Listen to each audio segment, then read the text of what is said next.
Hello friends, how are you all? I hope every one of you is doing really well. So once again, I'm here today with a new movie. Well, calling it new isn't exactly right. It's already kind of old now. The name of the movie is Avatar: Fire and Water. In simple terms, this is the third installment of Avatar. So yes, Avatar Part 3. This movie was released in 2025, around the month of December, basically towards the end of 2025. So maybe it's been around 7 or 8 months by now. Something like that. As soon as this movie hit the market, it completely blew everything away. I mean, it shook the entire market. The box office performance was absolutely unbelievable. So that's why I selected this movie. I thought, a movie with such a high income must definitely be really good. So today, we're going to explain the story of this movie. Along with that, we'll do a full breakdown. Plus, I've noted down 10 twists that I'll explain to you clearly throughout the story. I carefully selected these 10 twists after a lot of thinking, so that you can truly understand the hidden elements inside the main storyline. And towards the end, I've also kept a review, just like my other videos. But the biggest thing is, this movie truly has an amazing story. And that's exactly what I'm about to explain now. So, let's not waste any more time, friends. Let's jump straight into the explanation. Viewers, right at the very beginning of the movie, we see a beautiful scene. Loak and Neteyam are flying together on their banshees across the vast skies of Pandora. It's truly an incredible moment. Both of them are enjoying it to the fullest. But then, suddenly, as they come down, everything changes. We realize that the whole thing was actually a dream. Did you catch that? Inside this dream, Neteyam asks Loak a deep question. How exactly did he die? Loak then explains that he was shot while trying to save Spider. In my opinion, this part is very emotional because Neteyam tries to make him understand that they didn't do anything wrong. In fact, they did the right thing. But what can I say, friends? Loak's guilt is so deep that he just can't handle it. Instead, he breaks down even more. I believe this entire scene is something Loak was experiencing while being connected to the sacred spirit tree. And from above, Spider was watching everything. Anyway, let's get back to the main story. The real story begins just a few weeks after the events of Part 2. The grief of Neteyam's death is still overwhelming the entire family. If we talk about Neytiri, her hatred toward humans has now reached its peak, and that anger is now directed at Spider. First, because Spider is human, and second, because she believes that her son died while trying to save him. In my opinion, this is the point where Neytiri's character becomes much darker. On the other hand, Loak also believes that he is responsible for his brother's death. And the same thought is running through Jake's mind as well, because the two brothers went into battle by disobeying his orders. The whole situation feels so intense that while watching the movie I kept thinking, can emotions really be this powerful? In the middle of this grief, Jake makes an important decision. He decides that he will recover the RDA's weapons one by one from the ocean, where they sank during the previous battle. Because he knows humans will definitely attack again. And when that happens, fighting with just bows and arrows won't be enough. But this decision is not taken well at all by the leader of the Metkayina clan, Tonawari, and Queen Ranal. According to them, this goes against their traditions. They have their own way of fighting. Tonawari even tells Jake that if he wants, he can take the help of the Tauric dragon. But here, Jake clearly states that he will never again bring Tauric under his control. In my opinion, this is the right decision, because now his only goal is to protect his family. Meanwhile, when we go to the RDA camp, we see that Colonel Miles Quaritch is still alive and burning with the fire of revenge. Even though his son saved him in the previous battle, he still cannot forget Jake, because Jake once betrayed him and killed him. So once again, he is planning how to capture Jake. Along with him is another officer, Danny, and a few close allies, who are still trying to track down Jake and his family. The colonel wants another chance to finish Jake. But Danny reminds him, last time, even with so many soldiers and a massive ship, he failed. Still, the colonel does not give up. I'm telling you, from this point, it's clear. The fight is far from over. Viewers, now, a sudden incident changes the entire situation. One day, Spider's oxygen mask battery suddenly runs out, and he starts suffocating and struggling to breathe. Honestly, it's not just intense, it's a terrifying moment.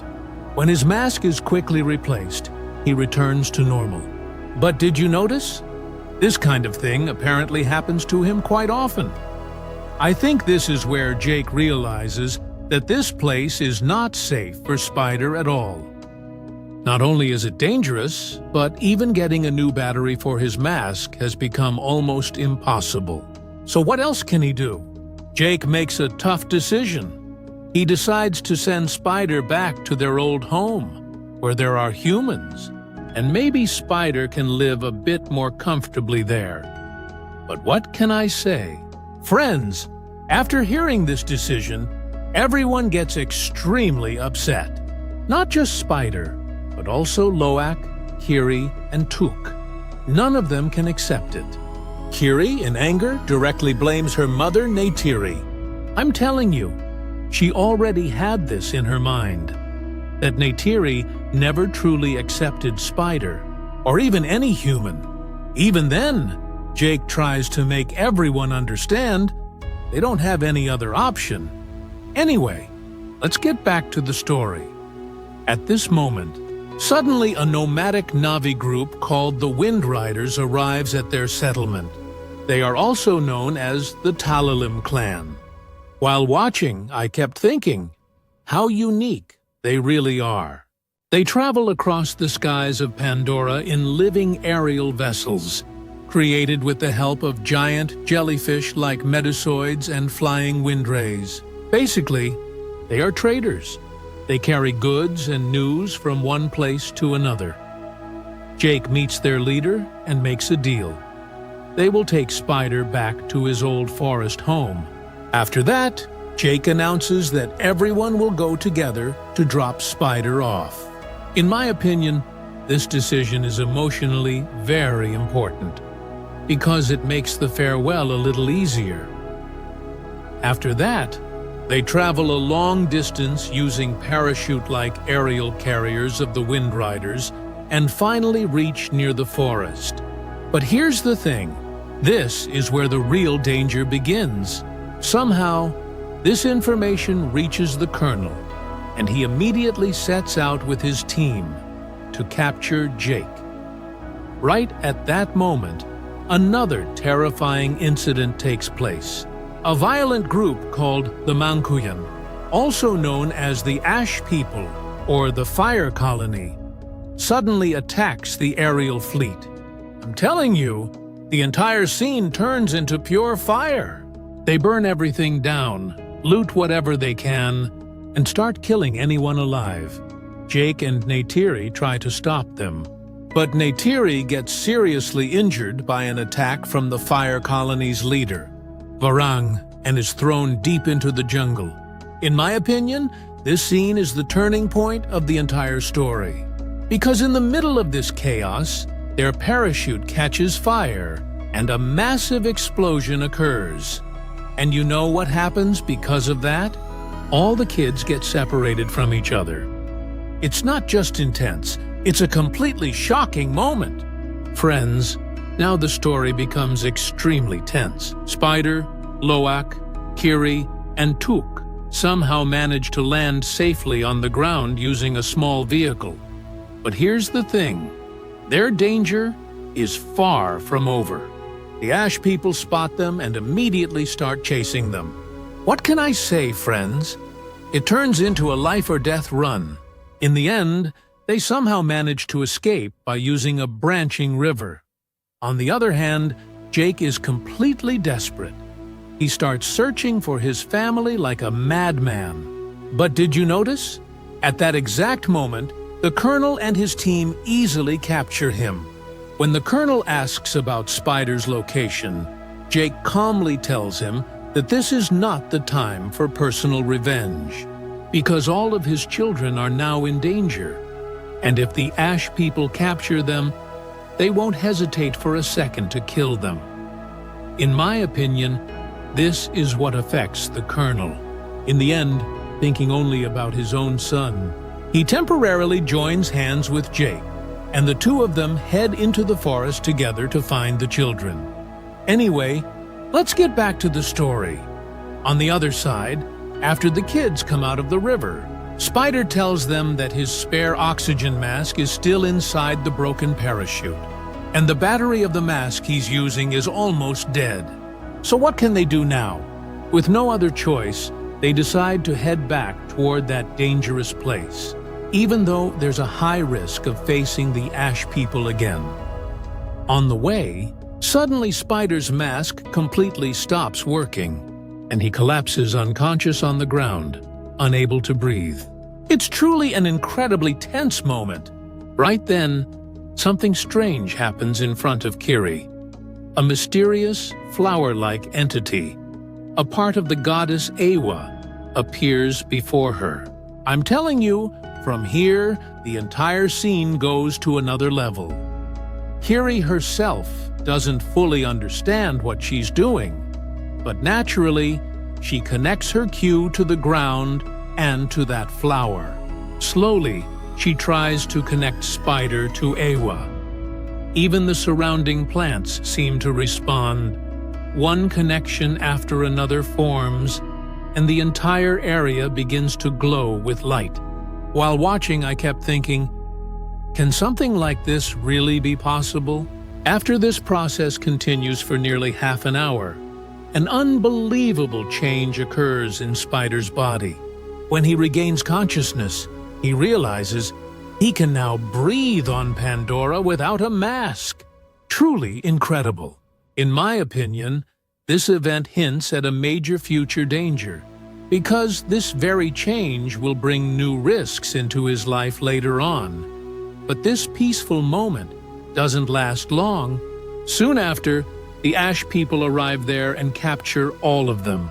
When their leader Varang sees that Spider is breathing without a mask, she is completely shocked. She has never seen anything like this before. Kiri tells her that it is all the blessing of the goddess Awa. But here's the thing. Varang is not someone who accepts things so easily. She holds a knife to Spider's throat and asks, if she kills him, will Awa bring him back to life again? When she gets no answer, she mocks them, saying, then their goddess is of no use at all. What can I say, friends? The situation becomes even more dangerous from here. Meanwhile, Varang's attention falls on the rifle in Loak's hand. Just a while ago, she saw how easily this weapon can kill. So, to increase her own power, she wants to know how to use it. In my opinion, this is where a new and terrifying chapter is about to begin. Viewers, at this very moment, the story suddenly takes a sharp turn. Jake and the Colonel arrive there together and capture Varang, defeating the Ash people. For a moment, it feels like everything might finally be okay. But here's the thing. The real twist starts right here. Unfortunately, Varang acts very cleverly. She connects her cue with the Colonel's cue, and using that opportunity, she frees herself from captivity. The situation completely turns around. She ends up capturing everyone instead. What can I say, friends? It's a total game changer. After that, she forcefully learns how to use the rifle directly from the colonel. With no other option, the colonel is forced to show her. Then, while they are celebrating their victory with the prisoners, Kiri once again connects with Awa. I'm telling you, this girl's power is truly incredible. She attacks several of the Ash people who were on guard, and using that opportunity, she escapes with everyone. On the other hand, if we talk about Neytiri, she is still seriously injured at that time. But even then, she doesn't stop. Somehow, with the help of her Banshee, she reaches the old clan and begins her treatment. And before even fully recovering, she sets out again to save her children. In my opinion, there can be no greater example than this for a mother. The next morning, a rescue team led by Neytiri manages to save Jake and the children from the forest. However, before that, the colonel understands the situation and retreats, because he knows that if Neytiri faces him, she will attack without hesitation. Anyway, let's get back to the story. On the other side, scientist Norm and his team examine Spider's body and reveal a surprising fact. They explain that the goddess Awa has caused a special kind of transformation in Spider's body, allowing him to breathe on Pandora without a mask. Not only that, but just like the Na'vi, he now has a cue from his head, through which he can connect with wildlife. While watching, I kept thinking, can something like this really be possible? Jake then asks an important question. Can this transformation be reversed?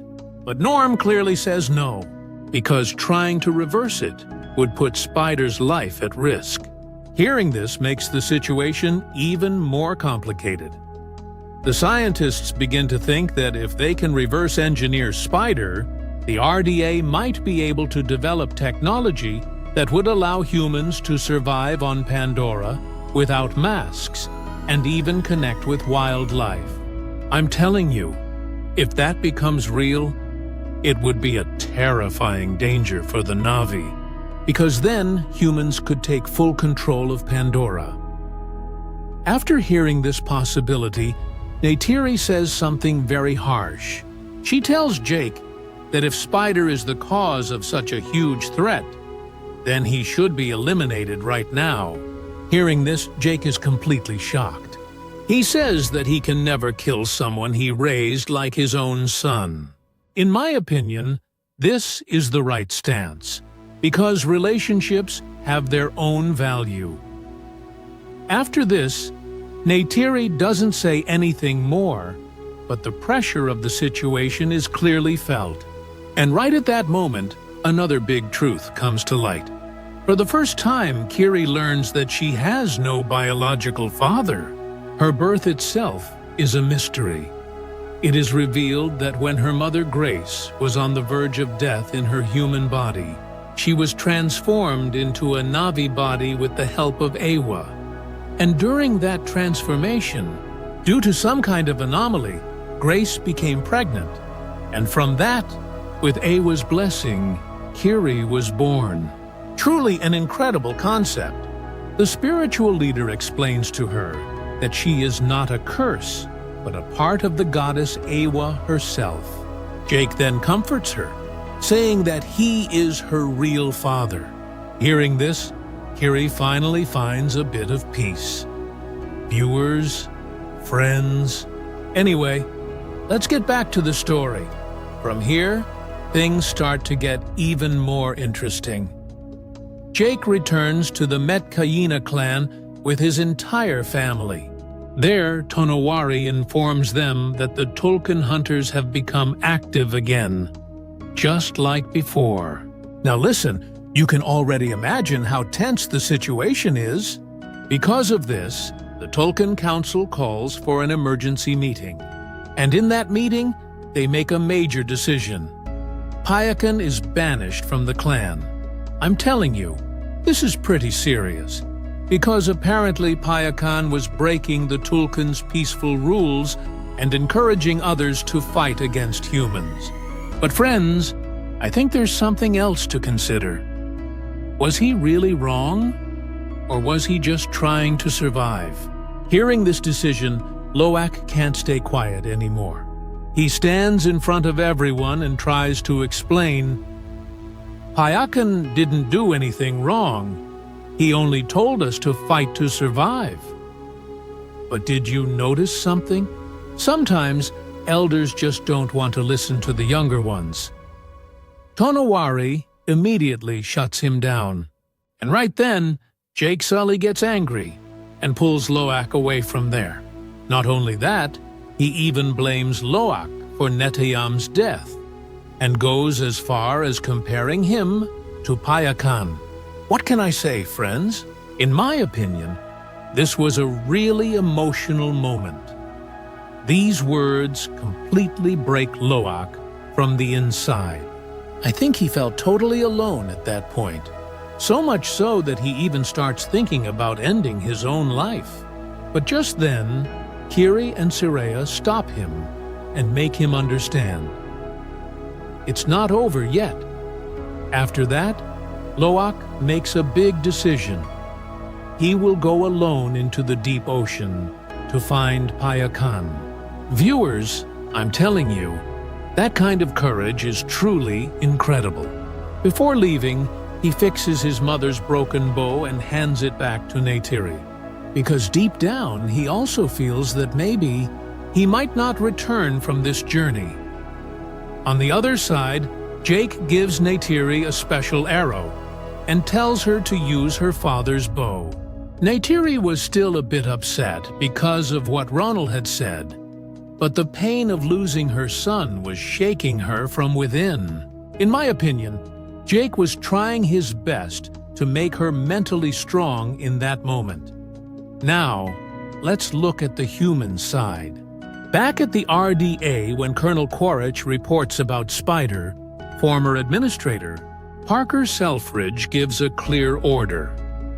Spider must be captured alive at any cost. Let me explain this to you in a simple way. They actually want to find out how a human can survive on Pandora without a mask. And if they figure that out, just think about what could happen. After receiving this order, the colonel directly goes to the Mankuyan clan and tries to make a deal with Varang. He says, I'll give you powerful weapons, and in return, you help me capture Jake. At first, Varang is a bit suspicious, but after some testing, she becomes convinced that the colonel is serious. And friends, what can I say? The desire for power is a powerful thing. In the end, Varang agrees to the deal. In my opinion, this is where the story is about to take a dangerous turn. Because on one side, you have the humans. On the other side, the Ash people. And right in the middle is Jake's family. While watching the movie, I keep thinking, is this even possible? But anyway, I feel like what's coming next is going to be even bigger. On the other side, without telling anyone, Loak sets out alone into the deep ocean. Now, think about it. Going alone to a place like that means putting your life at serious risk. That's why Tsureya and her brothers quietly follow him, because they know that in the ocean, anything can happen at any moment. When Loak reaches the spot and starts calling out for Payakan, suddenly a group of aggressive sea creatures surrounds him. I think this moment was a pure life and death situation. Loak tries to fight them on his own, but things quickly get out of control. And right then, in a truly cinematic way, Payakan shows up and saves him. After regaining consciousness, Loak realizes that it was actually Tsureya who kept him safe. Later, while talking to Payakan, he learns something surprising. Payakan is no longer alone. He has befriended another injured Tulkun, one that was attacked by humans but somehow survived. Honestly, that's incredible, isn't it? Now let's shift focus to the forest. Kiri was teaching Spider how to use his new abilities, meaning how to connect with sea creatures through his cue and swim with them. Spider is completely excited. It's like a whole new world has opened up in front of him. At that moment, Kiri tells him, "The day you survived, it was actually because of me." And suddenly, she kisses Spider. Did you catch that? I was completely shocked watching this scene, because until now, they were like siblings. But this peaceful moment doesn't last long. Suddenly, members of the fire colony show up. They try to capture both of them. Spider and Kiri run in different directions, but in the end, Spider gets caught. Then Varang connects to Spider with her cue, knocks him unconscious, and takes him away. Kiri runs back and tells Jake Sully everything.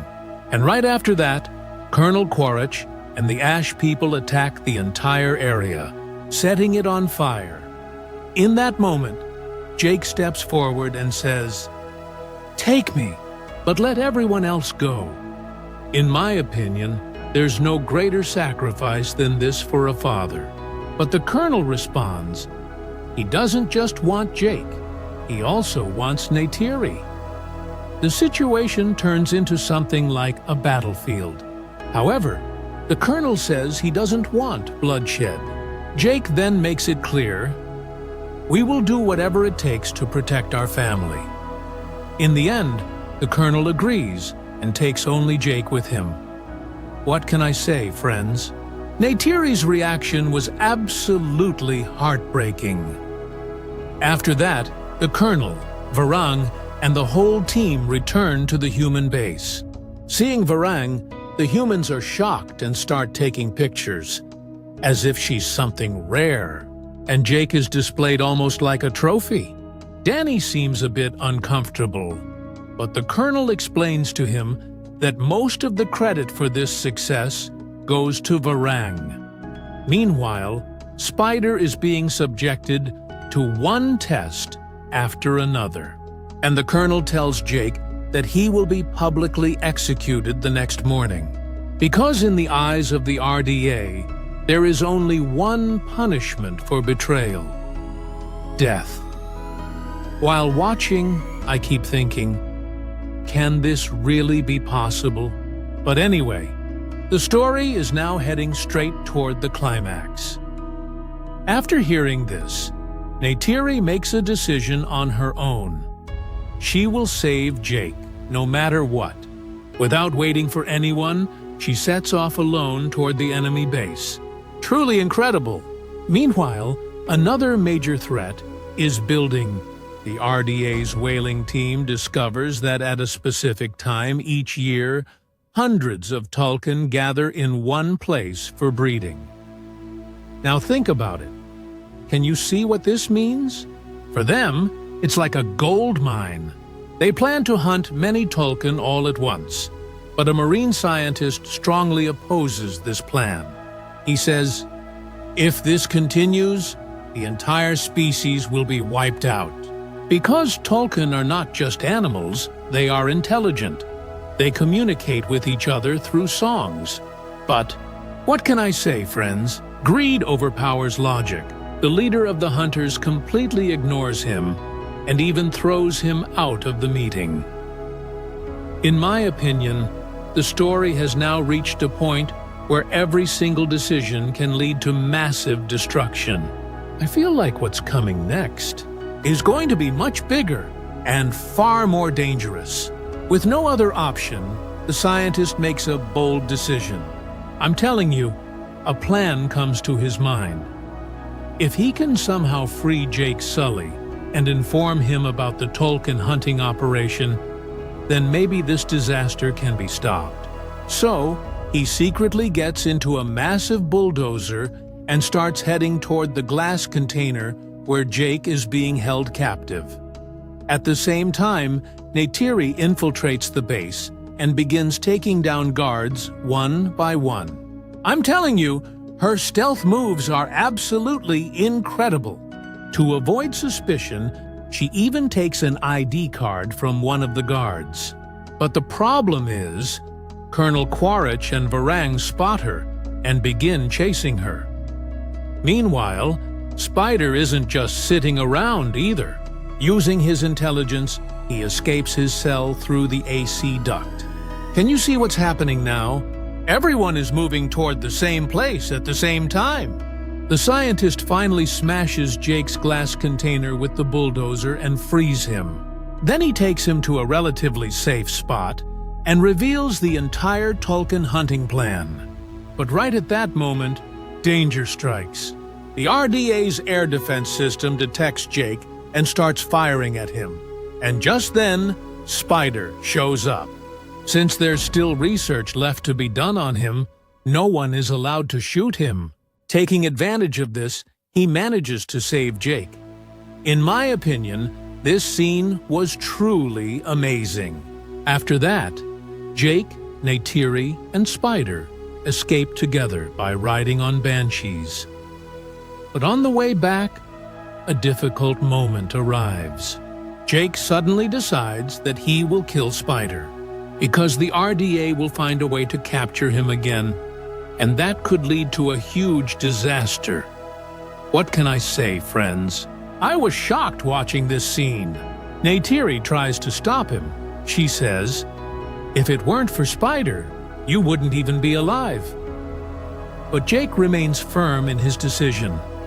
However, at the very last moment, he can't do it.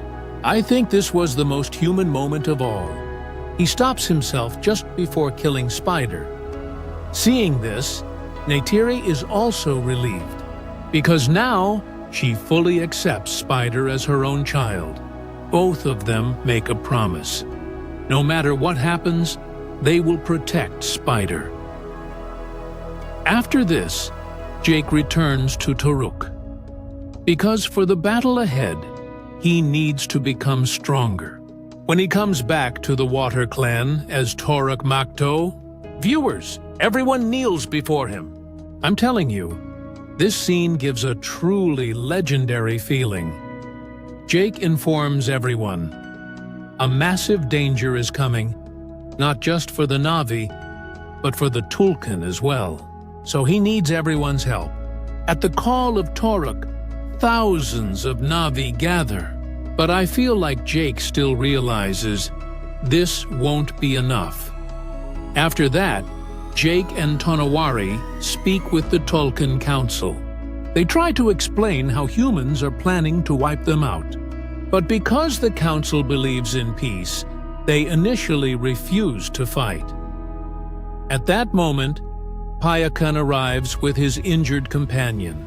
That Tolkien shows the wounds on his body, proving just how dangerous humans are. Seeing this, the Council doesn't fully agree yet, but they say they will reconsider. In my opinion, this moment was the turning point. The next morning, the RDA ships prepare for the hunt, but suddenly, hundreds of Tulkun launch a massive attack together, because in the end, the Council decided if they want to survive, they have to fight. Receiving Jake's signal, the Na'vi also join the attack. Within moments, half of the RDA fleet is destroyed. Truly incredible, but the story doesn't stop there. Suddenly, Colonel Quaritch and Varang arrive with their massive forces along with the soldiers of the Fire Colony. And what happens next is pure chaos. Against their powerful weapons, Na'vi warriors begin to fall one after another. In just moments, the tide of the battle completely turns. In my opinion, this is where the real climax begins. Viewers, can you feel it? This is no longer just a battle. It has become a fight for survival. Friends. Anyway, let's get back to the story. Now it's a perfect mix of emotion and action. In the middle of the battle, a heartbreaking moment. Kitty. Ronald is critically injured. And the most painful part is, while giving birth, she takes her last breath right in front of Neytiri. But before she dies, she names her newborn daughter Payral and places her in Neytiri's hands. What can I say, friends? In my opinion, this scene was truly emotional. Seeing this devastating situation, Kiri realizes if she doesn't do something now, everything will be lost. So she dives straight into the water and starts trying to connect with Awa. Spider and the others follow her. But underwater, Kiri begins to lose control. Can you see what's happening? The situation becomes dangerous again. However, everyone works together to help her. And finally, she succeeds. And what happens next? While watching, I kept thinking, is this even possible? Special sea creatures and flying beings suddenly launch a coordinated attack on the RDA ships. Their speed is so fast that the humans can't react at all. One by one, the ships start getting destroyed. And what happens to the leader of the hunting crew? A Tulkun grabs him and drags him deep into the ocean. His end is truly tragic. Taking advantage of the chaos, Colonel Quaritch and Varang capture Neytiri and Tuk. Their plan was to use them as leverage to capture Spider more easily. The Colonel then contacts Jake Sully over the radio and says, "Bring Spider to me." Jake and Loak head toward that location. On the other side, Spider and Kiri walk straight up to the Colonel. Spider says, "Let them go. I'll surrender myself." In my opinion, that decision showed incredible courage. Once the Colonel agrees, Spider gives himself up. At that exact moment, Jake and Loak arrive and launch an attack. Taking the opportunity, Neytiri and Tuk try to escape.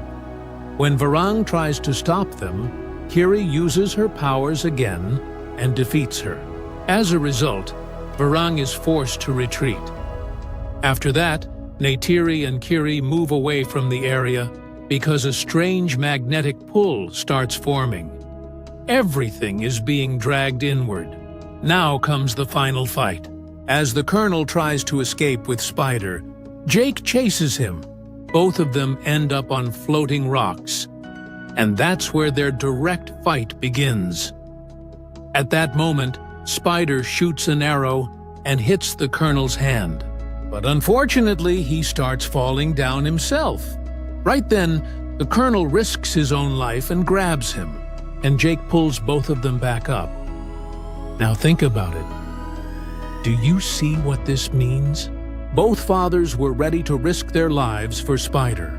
After getting back up, everything stays calm for a moment. But suddenly, Neytiri arrives. She tries to kill the Colonel to avenge her son.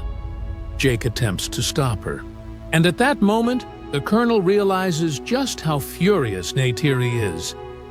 I think, realizing his own mistakes, the Colonel suddenly jumps down. His death isn't shown directly, but you can understand, his story ends here. In the end, Jake wins this battle. His entire family is safe, and everyone finally breathes a sigh of relief. Sometime later, Jake and his family, along with the Metkayina clan, go underwater to connect with the Tree of Souls. This time, little Payral also becomes part of the ritual. And the biggest moment, Spider connects to the Tree of Souls for the first time using his cue. I think this is the most important moment of his life. He reaches the world of the ancestors, where all the past souls exist. Kiri introduces him to his mother, Grace Augustine. After that, everyone accepts Spider as one of the Na'vi, just like they once accepted Jake. In my opinion, this ending is not just the conclusion of a story, but a message. Every life on Pandora, every being is connected to each other. Truly incredible. Friends, first tell me how you felt about it. I really tried my best to explain and break everything down in a clean and organized way. I don't know how it felt to you. So, if you liked it, let me know in the comments. And even if you didn't like it, still comment, no problem at all.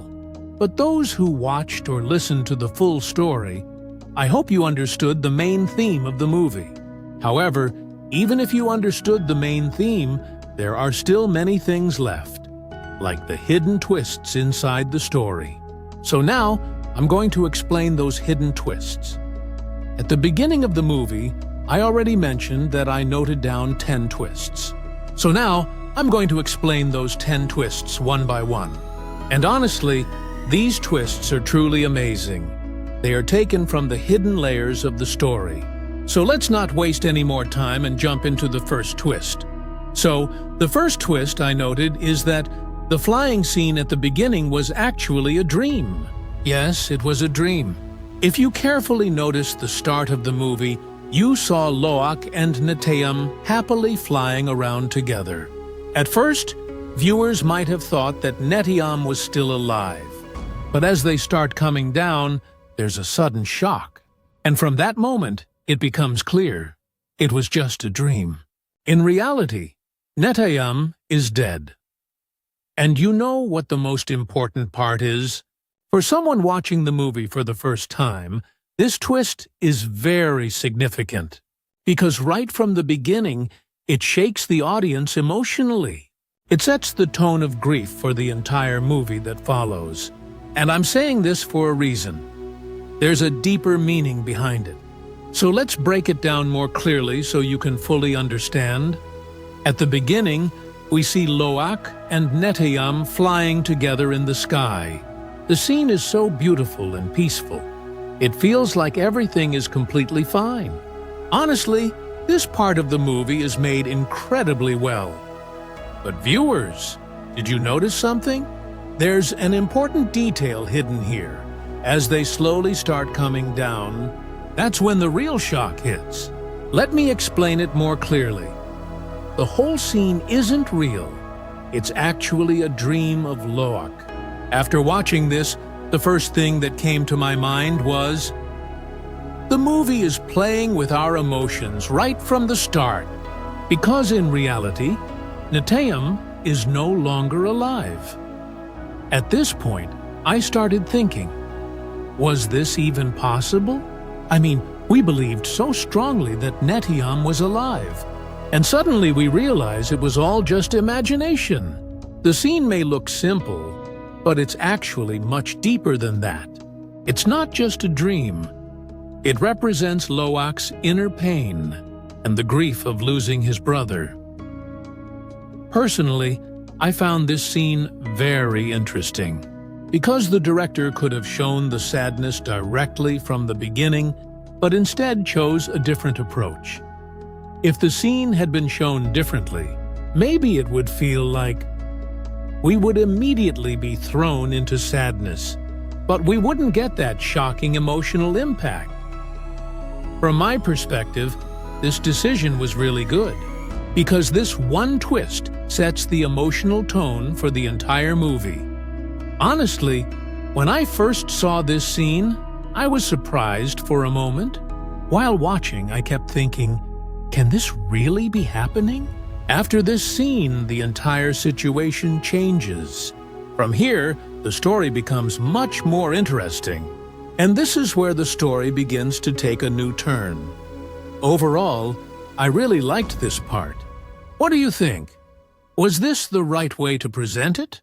Or would the story have been better if it was done differently? Friends, for the second twist, I noted something really interesting. The two arch-enemies, Jake and the Colonel, form a temporary alliance. Now, why did I note this? What exactly is the relationship between Jake and the Colonel? And why are they such bitter enemies? Weren't they supposed to be on the same side at one point? Let me clear it up for you.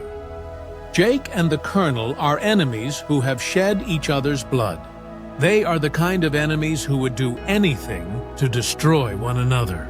But even then, to save their own children, they suddenly form a temporary bond in the jungle.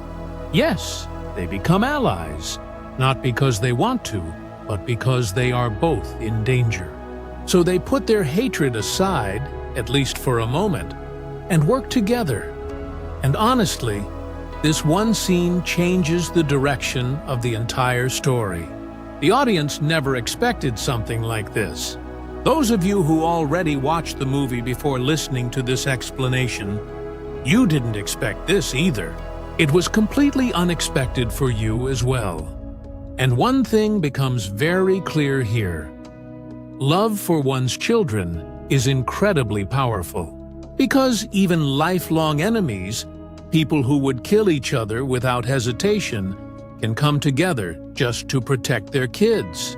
I'm not just saying this randomly. This is exactly what I felt after watching that scene. Now let me explain it a bit more deeply, so you can really feel the impact. We all know Jake Sully and Colonel Quaritch are sworn enemies.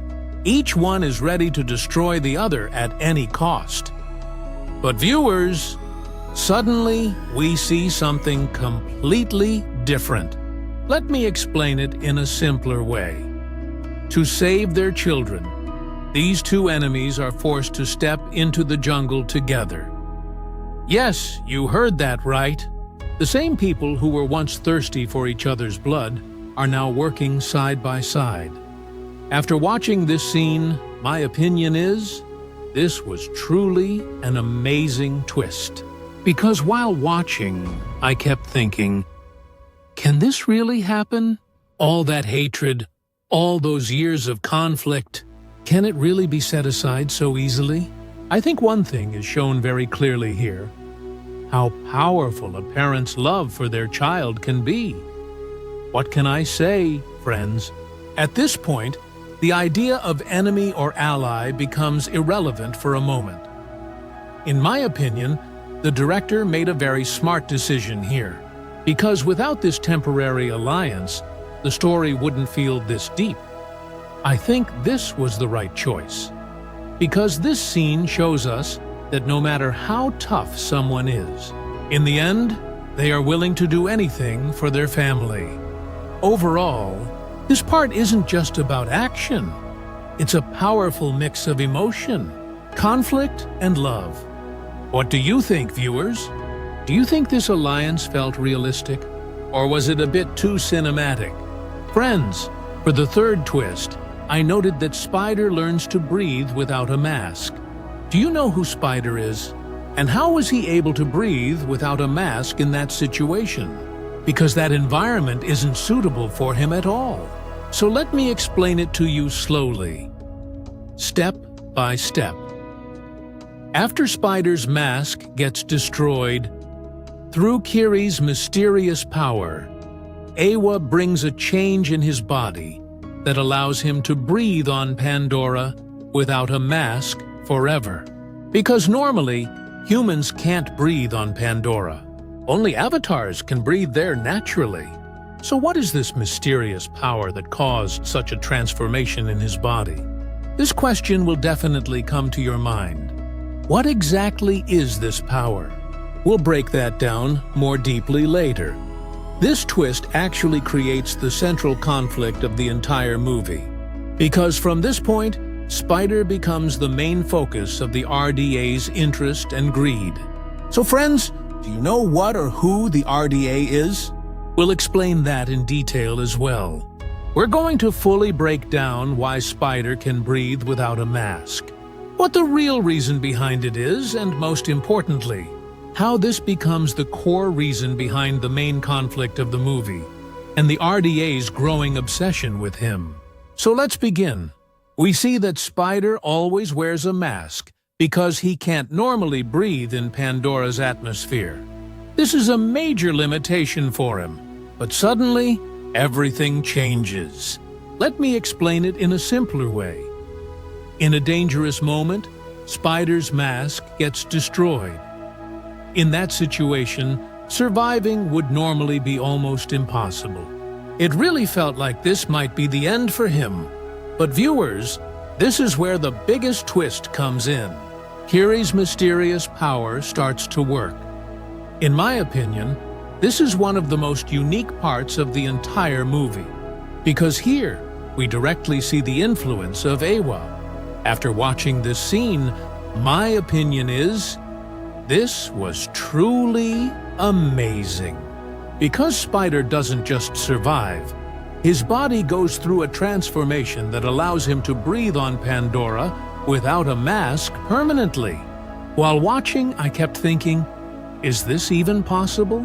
I mean, can a human suddenly adapt to a completely different environment like this? But then again, when you think about it, this is Pandora. Everything here is a little different, a little magical. I think this moment isn't just about survival. This is what creates the main conflict of the entire story. What can I say, friends? From this moment, Spider becomes one of the most important characters. Because now, the RDA's full attention turns toward him. They realize there is something inside this boy that could become a huge opportunity or threat for them in the future. In my opinion, this twist made the story much deeper. If Spider didn't gain this ability, his character might not have been this important. I think this was the right choice. Because this change doesn't just affect Spider's life, it's going to impact the future of all Pandora. Overall, this part felt very interesting to me. It's not just a survival moment. It's the beginning of a much bigger mystery. What do you think, viewers? Is Spider's transformation a blessing? Or a sign of even greater danger ahead? Friends, for the fourth twist, I noted that Varang goes from being a captive to suddenly becoming the one in control. Do you understand what that means? Varang was the one who got captured, but suddenly he ends up capturing others. In simple terms, he gains power in that moment. So let's break it down clearly so you can understand it better.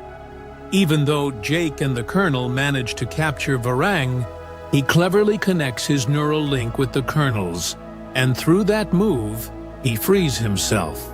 This was actually a strategy by Varang, his plan to escape from Jake and the Colonel. And not only does he escape, at one point, he even turns the situation around and captures everyone else. This shows that power is never permanent. It keeps changing over time. And this sudden shift in power dynamics is what makes this scene such a strong twist, in my opinion. That's why I noted this moment. But this can be explained even more deeply. If we go deeper, you'll understand exactly how Varang was captured and how he managed to escape. So let me explain it a bit more deeply. Inside the jungle, there's a tense moment. Jake Sully and Colonel Quaritch are closing in on Varang from both sides. It feels like there's no way out this time. Honestly, it feels like a game-over situation. But viewers, this is where the real game begins. Varang doesn't rush. He doesn't panic. Instead, he calmly makes a move that no one notices at first. Let me explain it in a simpler way. He connects his neural link to the Colonel's. It sounds like a small detail, but the impact is huge. After watching this scene, my opinion is, this was truly amazing. Because just a second ago, he was a prisoner, and the next second, he takes full control of the situation. What can I say, friends? This is the moment where I actually paused for a second. While watching, I kept thinking, is this even possible? Such a fast shift in power. Just like that, I think here Varang shows not just strength, but also his intelligence and patience. In a single moment, everything changes. The ones who came to capture him become the captives. And this reversal is the real twist. In my opinion, this scene teaches us something important. You don't always win with strength. Sometimes your mind is your greatest weapon. I think this was the right choice, because unexpected twists like this make the movie much more interesting. Overall, this part isn't just action. It's a mind game. What do you think, viewers? Was Varang's move planned? or a decision made in the moment? Friends, for the fifth twist, I noted that Kiri discovers she has no biological father. When Kiri finds this out, it deeply affects her emotionally. I personally felt this was a hidden twist, so I noted it. The idea of not having a biological father is very painful and disappointing. Kiri realizes that she was born without a father. Her birth happened through the blessing of the goddess Ewa. As this truth is revealed, Kiri goes through a deep identity crisis.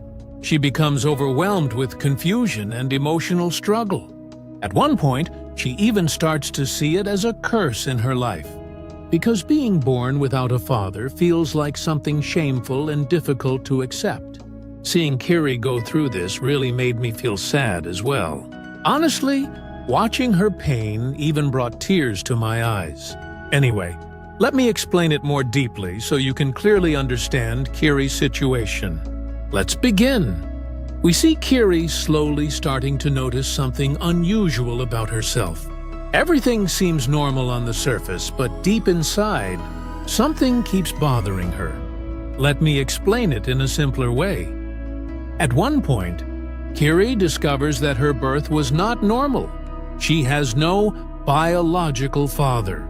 This is the moment where everything pauses for a second. Because we all understand birth in a certain way. But here, everything feels completely outside the norm.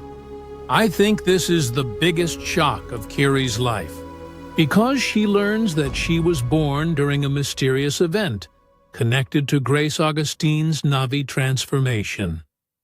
And behind it all, there is the blessing of Ewa. After watching this scene, my opinion is, this is truly amazing, but at the same time, also a bit unsettling. Because while watching, I kept thinking, is this even possible? A life with no clear origin, only mystery. What can I say, friends?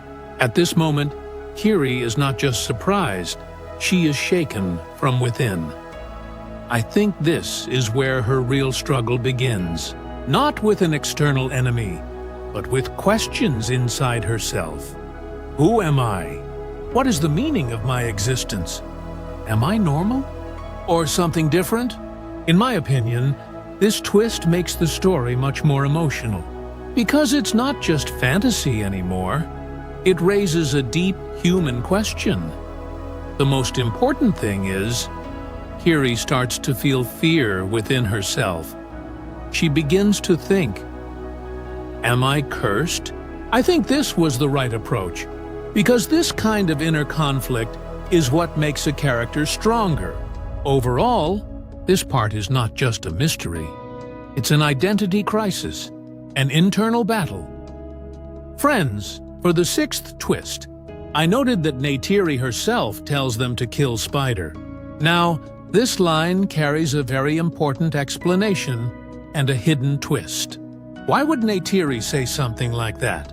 Even though Spider was raised like her own child, when she understands the danger posed by the RDA, Neytiri herself tells Jake to kill Spider, because she doesn't want the entire world of Pandora to fall into danger because of him. That's why Neytiri says something like this. At one point, Neytiri raised Spider like her own child. She carried him, cared for him, and treated him as part of her family. And now, she is the one asking for his death. To me, this feels extremely heartbreaking. And in this twist, what stands out to me about Neytiri is a darker, more ruthless side of her character, almost inhuman, where she is willing to sacrifice someone she raised like a child for the safety of her entire people. But at the same time, I think Neytiri was right, because she wants the whole nation, all of Pandora, to survive, even if it means sacrificing one life. Anyway, let me explain it a bit more deeply so you can understand it more clearly. Let's begin. We all know what kind of mother Neytiri is. She would do anything for her children. And Spider, even though he is not her biological child, He grew up with them as part of the family. But viewers, suddenly everything changes. When the threat of the RDA comes closer, Neytiri says something that truly sends a chill down your spine. Let me explain it in a simpler way.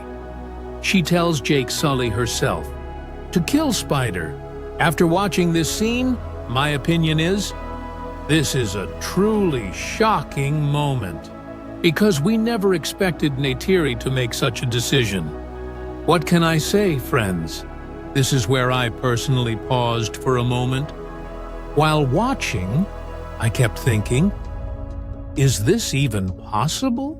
A mother who raised someone like her own child, can she really be ready to sacrifice him? I think this is where a darker side of Neytiri's character is revealed. She is not just a mother.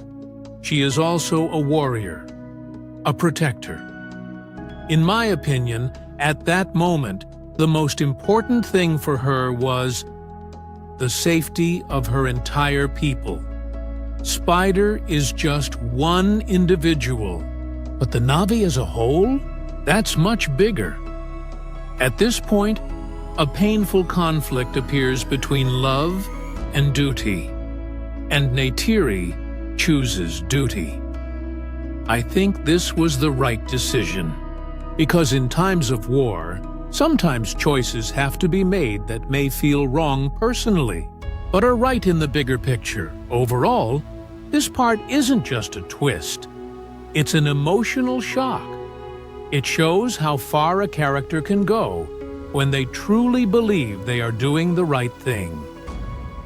Friends, for the seventh twist, I noted that a father blames his own son, Loak, for Neteyam's death. But why? Let's talk about this clearly.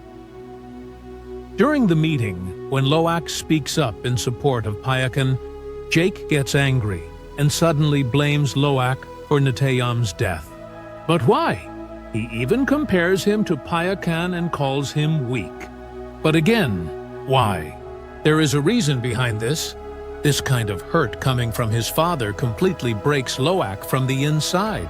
Loak never imagined that his father, Jake, would insult and humiliate him like this. And this moment, in my opinion, is one of the most painful twists in the movie. That's why I noted it. I don't know how it felt to you, but to me it felt like Jake shouldn't have said those things to his own son. And he definitely shouldn't have compared him to Payakan and called him weak.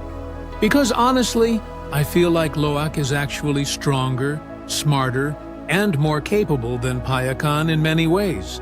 I don't know what you think. Let me know in the comments. Now let's go deeper and explain this situation, so we can understand clearly why Jake said those things to his son. There's a tense meeting going on. Loak bravely speaks in support of Payakan. He believes Payakan isn't bad. He's just misunderstood. But viewers, this is where things suddenly take a turn for the worse. Jake Sully gets angry and says something that no one expected. Let me explain it in a simpler way. Jake directly blames Loak for Neteyam's death.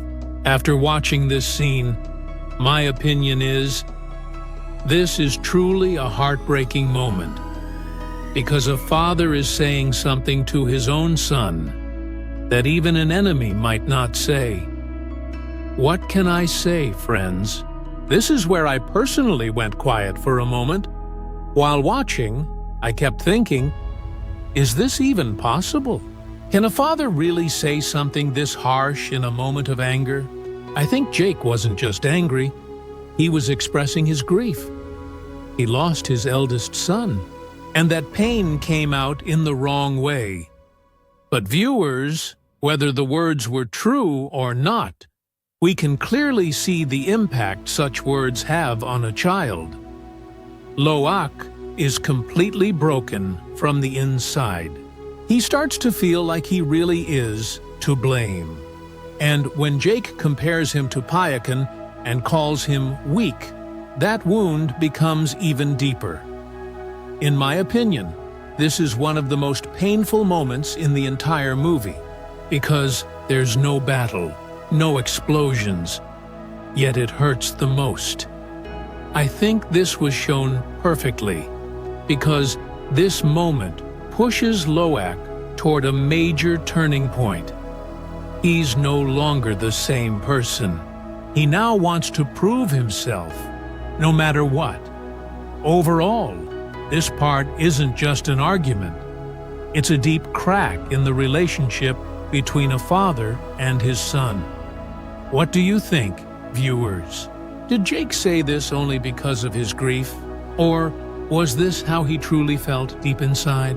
Friends, for the 8th twist, I noted that Jake himself tries to kill Spider, but can't.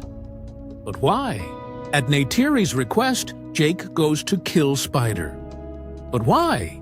Neytiri had already realized the danger of the RDA, because Spider had become a threat, not just to one person, but to the entire Na'vi race, to the whole world of Pandora. That's why she told Jake to kill him, so Spider could be eliminated permanently. For the sake of protection and revenge, Jake actually holds a knife to Spider's throat. Those of you who watched the movie definitely remember this scene. But at the final moment, his hand starts to shake. He can't do it.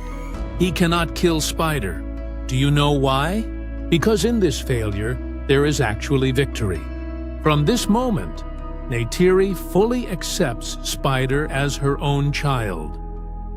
Inside Jake, emotions like compassion, fear, attachment, and love were all working at once. That's why even after holding the knife to Spider's throat, he couldn't go through with it. His hand trembles. At the very last moment, expected violence turns into love. And that is a very important point. To me, this is one of the biggest twists in the entire story. So let's go deeper and explain it more clearly, step by step. The situation is extremely tense. Revenge, anger, and fear for safety all come together to create a terrifying moment. Jake Sully stands in front of Spider, a knife in his hand, pressed against Spider's throat. Viewers, while watching this moment, it truly felt like there was no turning back. Let me explain it in a simpler way.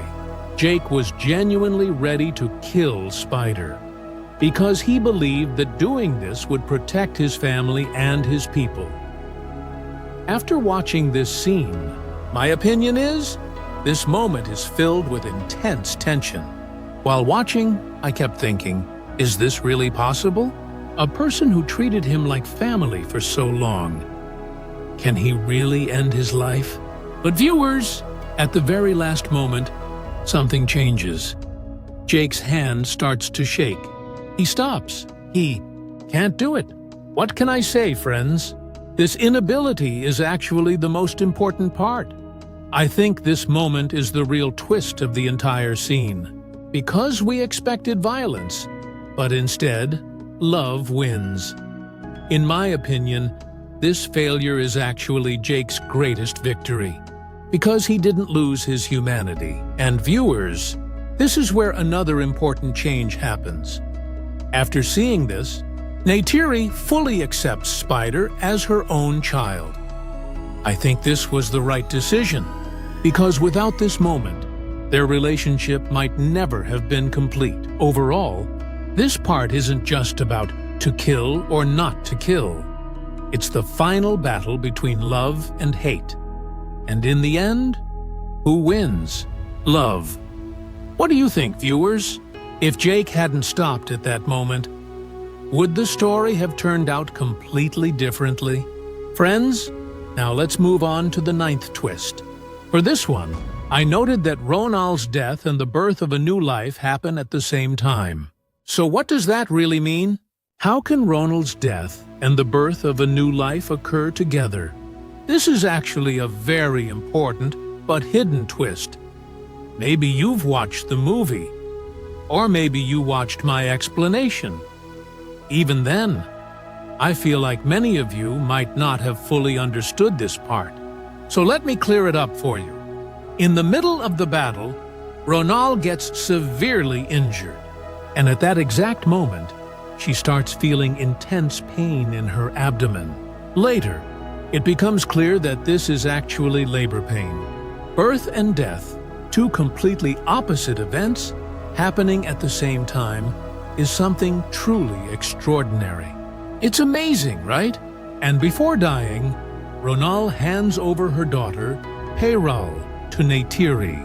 It feels like she found peace even in death, knowing her child would be safe. And before she dies, she even names her daughter, Peyral. This is also a very beautiful twist in the story. To me, this moment felt deeply heartbreaking. It was truly emotional enough to bring tears to my eyes. That's why it's described as Ronal's death and the birth of a new life happening together. On one side, Ronal is dying, and on the other side, she is giving birth to her daughter. One life ends and another begins. This is the rule of nature, something none of us can escape. Anyway, friends, this was a very emotional and heartbreaking scene. So let me explain it a bit more deeply for you. All around, there is war, screams, attacks, chaos. In the middle of this terrifying situation, we see Ronal severely injured. It feels like everything is about to stop, like this character might not survive. But viewers, at that exact moment, something unexpected happens. Let me explain it in a simpler way. Ronal suddenly goes into labor. Yes, on one side she is fighting for her life, and on the other, a new life is about to be born. After watching this scene, my opinion is, this is truly incredible, and at the same time, heartbreaking. Because while watching, I kept thinking, is this even possible? At the same moment, one life ends and another begins. What can I say, friends? This moment really gives you chills. I think this scene is not just a twist. It shows a deep truth about life. Birth and death are always connected. And viewers, here comes the most emotional part. Before dying, Ronal hands over her daughter, Peyral, to Neytiri. This moment is hard to put into words. It's a powerful mix of trust, responsibility, and love. In my opinion, this is one of the most emotional moments in the entire movie. Because it's not just about a death, it's also about the beginning of a new life. I think this was shown perfectly. Because this contrast is what makes the scene so powerful. Overall, this part teaches us one thing. An ending is not always the end. Sometimes, it's the beginning of something new. What do you think, viewers? Was this moment more about sadness or hope for a new life? For the 10th twist, I focused on the moment when Spider willingly surrenders himself to the enemy. But why? Because in exchange for freeing Neytiri and Tuck, Spider gives himself up to Colonel Quaritch. This shows an incredible act of selflessness from Spider. Instead of trying to escape from the enemy, he turns himself into a bargaining piece. That kind of sacrifice reflects the qualities of a truly selfless and noble person. Even though Neytiri raised him like her own child, she had once ordered Jake to kill him if he ever became a threat. Yet, that same Spider sacrifices himself to save Neytiri. Such a great act of sacrifice is something only a truly extraordinary person can do. And that's the most important part here. A teenager making such a selfless decision truly surprised the audience. Honestly, I was shocked too. I never imagined Spider would do something like this. Anyway, friends, now let's dive deeper into this moment. Let's begin. The situation is extremely tense. Nateri and Took are captured by the enemy. All around, there's nothing but tension. Escaping from here feels almost impossible. And right at that moment, Spider steps forward. Let me explain this more simply for you. He makes a decision that no one expected. Spider walks straight up to Colonel Quaritch and surrenders himself. Viewers, pause for a second. Do you realize what he just did? He didn't try to run. He didn't fight. Instead, he turned himself into a bargaining chip. After watching this scene, my opinion is this was truly a shocking moment, because a teenager who isn't even safe himself puts his own life at risk to save others. What can I say, friends? This moment makes you feel proud, but also deeply emotional. While watching, I kept thinking, is this even possible? Can someone so young make such a big decision? I think Spider proves here that he's not just a kid. He's a brave human being. In my opinion, this is one of the most powerful twists in the entire movie. Because there's no big battle here, but one decision changes everything. And I think it was shown perfectly. Because this sacrifice places him at a very important point in the story. Overall, this moment teaches us something important.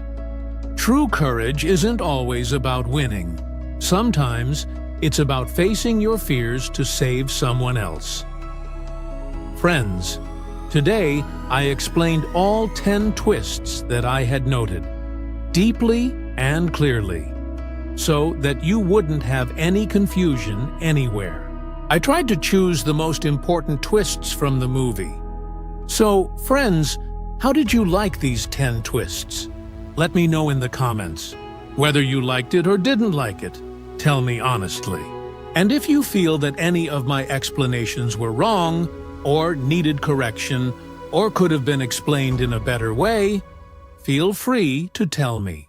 No problem at all. So friends, without wasting any more time, let's now move on to the review of this movie.